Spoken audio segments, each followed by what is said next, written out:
Və bu səyahətdə bələdçimiz Avstriyalı psixiatr Alfred Adlerdir.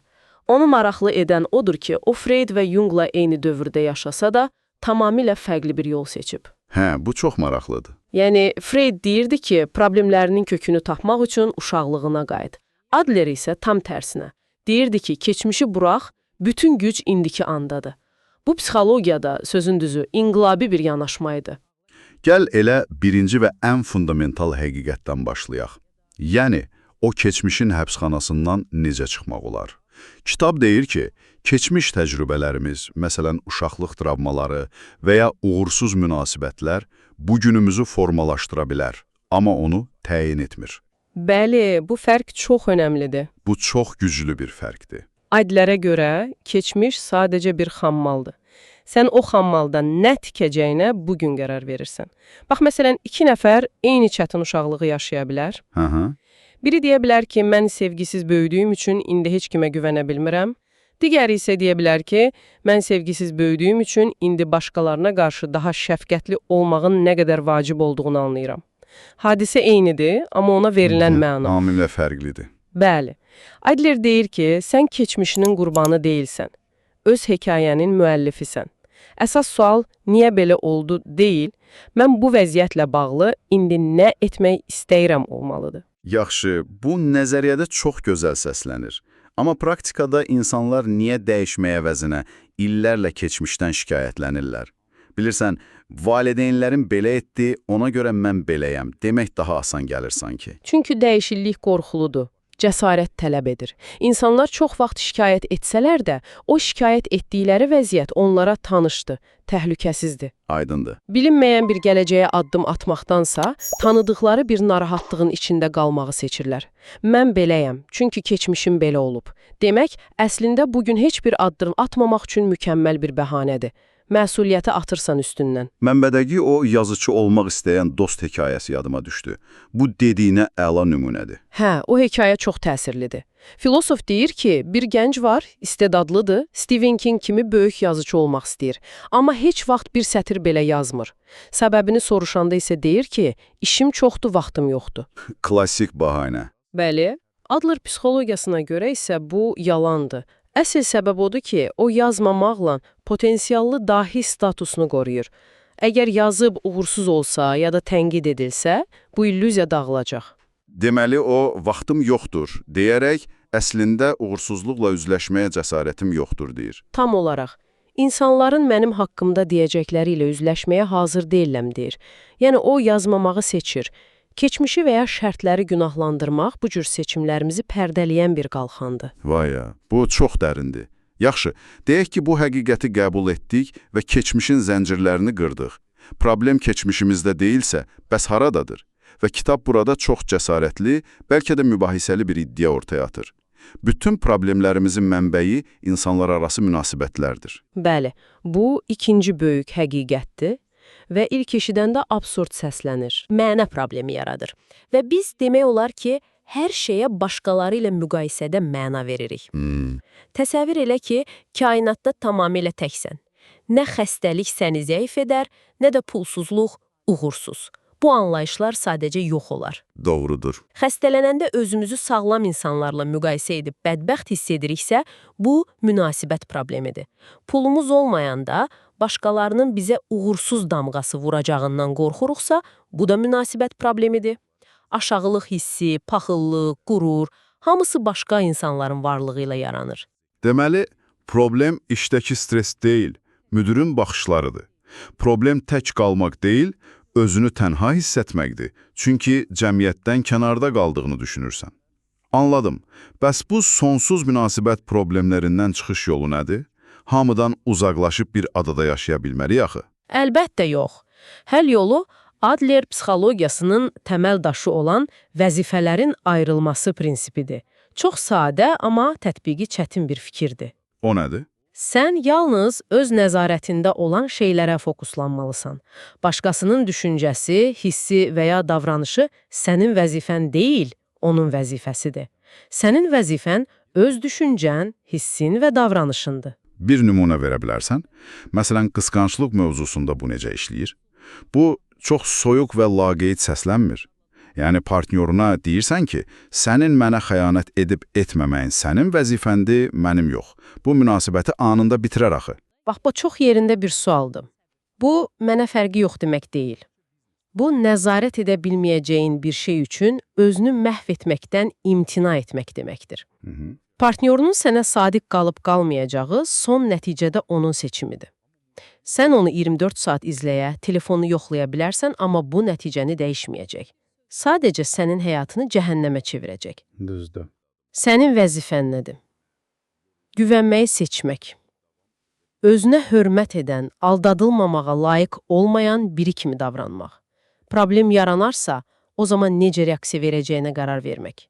Amma hələ baş verməmiş bir şeyin narahatlığı ilə yaşamaq başqasının vəzifəsinə müdaxilə etməkdir. Başqalarının sənin haqqında nə düşündüyü də eyni məsələdir onda. Tamamilə. Bu onların vəzifəsidir, sənin yox. Sən nə qədər çalışsan da onların beynini idarə edə bilməzsən. Bu da bizi birbaşa üçüncü həqiqətə gətirir. Və bu məncə ən çətinidir. Sevilməmək cəsarətini inkişaf etdirmək. Vəzifələri ayırmaq üçün buna ehtiyacın var. Bu o deməkdir ki, bəzi insanların səni bəyənməməsi, tənqid etməsi, hətta sevməməsi ilə barışmalısan. Çox qorxulu səslənir. Qorxuludur, çünki biz sosial varlıqlarıq. Təkamül baxımından qrup tərəfindən qəbul edilmək həyatda qalmaq deməkdir. Amma müasir dünyada bu bir tələyə çevrilib. Necə yəni? Hamı tərəfindən sevilməyə çalışmaq əslində heç kimin həyatını yaşamamaq deməkdir. Sən hər kəsin gözləntilərinə uyğun bir maska taxırsan və nəticədə öz həyatını deyil, onların səndən gözlədiyi həyatı yaşayırsan. Ailəsinin istəyi ilə həkim olan, amma musiqiçi olmaq istəyən insan kimi. Elədir. O, valideynlərini məyus etməmək üçün özünü məyus edir. Həqiqi azadlıq mənim yolum budur və bu yolda bəzilərini, hətta ən yaxınlarımı belə məyus edə bilərəm demək cəsarətidir. Amma gözlə, kitabda bir təsəlli də var idi, elə deyil. Əslində insanlar sənin haqqında düşündüyün qədər də çox düşünmürlər. Qətiyyən, bu bəlkə də ən azad edici fikirdir. Biz özümüzü dünyanın mərkəzində görürük. Elə bilirik ki, hamı bizim hər addımımızı izləyir. Amma həqiqət budur ki, hər kəs eyni ilə sənin kimi öz hekayəsinin mərkəzindədir və başqalarının onun haqqında nə düşündüyü ilə məşğuldur. Yəni mənim dünənki təqdimatda dilim topuq vurması yəqin ki, məndən başqa heç kimin yadında deyil. Çox güman ki, elədir. Bu reallığı anlamaq başqalarının fikirlərinin yükünü çiyinlərimizdən atır. Vəzifələrin ayrılması prinsipi burada da dəmir qanundur. Yəni? Nə edəcəyimə və nə düşünəcəyimə qərar vermək mənim vəzifəmdir. Başqalarının buna necə reaksiya verəcəyi isə onların vəzifəsidir. Bu sərhəddi çəkmək əsl azadlıqdır. Yaxşı, deməli, keçmişin hökmranlığından azad olduq, başqalarının fikirlərindən də, amma daxilimizdəki döyüşlər necə olsun? Məni ən çox çətinliyə salan növbəti fikir budur. Duyğular bizi hər zaman idarə etmir. Bu necə ola bilər? Mən qəzəblənəndə sanki bütün kontrol əlimdən çıxır. Bu, Adler psixologiyasının ən mübahisəli, amma ən güclü iddialarından biridir. Bizə öyrədilib ki, duyğular sel kimidir, gəlir və bizi aparır. Adler isə deyir ki, yox, duyğular sadəcə bir siqnaldır, bir vasitədir. Vasitə. Bəli, biz o vasitədən hansı məqsədlə istifadə edəcəyimizə özümüz qərar veririk. Trafikdəki qəzəb nümunəsi bunu mükəmməl izah edir. Kimsə qəfildən yolunu kəsir, sən ani olaraq qəzəblənirsən və başlayırsan qışqırmağa. Adlerə görə səni qışqırmağa məcbur edən qəzəb deyil. Sən qışqırmaqla qarşı tərəfi tabe etdirmək, ona dərs vermək məqsədinə çatmaq üçün qəzəb duyğusunu bir alət kimi istifadə edirsən. Bir dəqiqə, deməli qəzəb öz-özlüyündə bir partlayış deyil, mənim seçdiyim bir davranışdır. Bu çox böyük bir məsuliyyətdir. Bəli, və bu duyğuları bastırmaq demək deyil. Qəzəbi, kədəri hiss etmək normaldır. Söhbət o duyğu ilə nə etdiyindən gedir. Həmin an maşında uşağın ağlasa və ya vacib bir zəng gəlsə, o qəzəbi anında söndürə bilirsən, deyilmi? Hə, düzdür. Deməli, kontrol səndədir. Sən o sürücünün səhv etdiyini, bəlkə pis bir gün keçirdiyini düşünməyi də seçə bilərsən. Yaxud bir dostun səni incidən bir söz deyir. Sən dərhal reaksiya verib mübahisə yaratmağı seçə bilərsən. Ya da dayanıb düşünə bilərsən. O bunu niyə dedi? Duyğu ilə reaksiyanın arasına bir anlıq pauza qoymaq bütün oyunu dəyişir. Keçmişdən azad, başqalarının fikrindən azad, öz duyğularının reaksiyalarından azad. Yaxşı, bu qədər azadlıqla nə etməli? İnsan bu qədər azad olanda bir boşluq yaranmır ki. Bütün bu fəlsəfənin son məqsədi nədir? Xoşbəxtlik. Və bu da bizi 5-ci və sonuncu həqiqətə gətirir. Adlerə görə, əsl xoşbəxtlik bir hədəf deyil, bir yan məhsuldur. O, sən başqa bir şeylə məşğul olanda yaranır və o başqa şey başqalarına töhfə vermək hissidir. Töhfə vermək. Bəli, biz çox vaxt özümüzə fokuslanırıq. İnsanlar mənə nə verə bilər, bu münasibətdən mən nə qazanıram?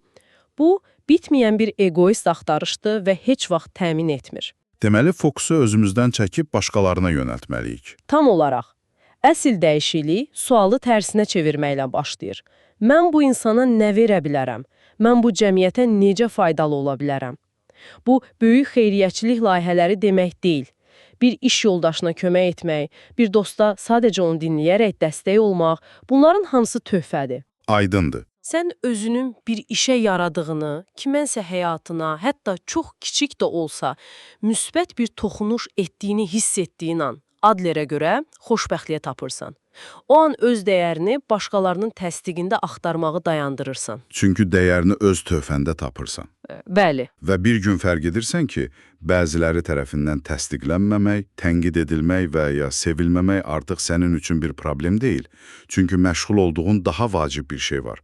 Öz yolunla getmək və ətrafına dəyər qatmaq. Bu, bütün əvvəlki addımların məntiqi nəticəsidir. Mükəmməl ifadə etdin.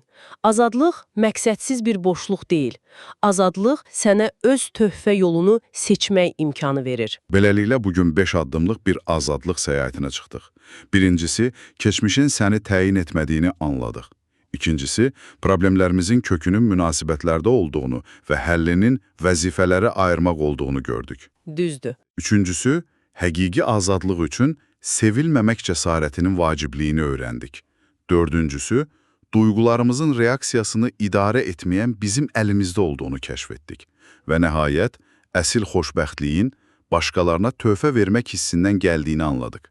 Bütün bu fikirlərin ortaq nöqtəsi məsuliyyəti tamamilə öz üzərinə götürmək, nəzarət edə bildiyin və edə bilmədiyin şeyləri kəskin şəkildə ayırmaq və məmanı öz egonundan kənarda axtarmaqdır.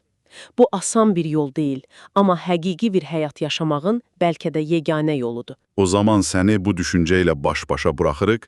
Əgər bugündən etibarən həqiqətən də heç kimin sənin haqqında nə düşündüyü zərrə qədər vecinə olmasaydı, həyatında nəyi fərqli edərdin? Atacağın o ilk, bəlkə də kiçik, amma cəsarətli addım nə olardı?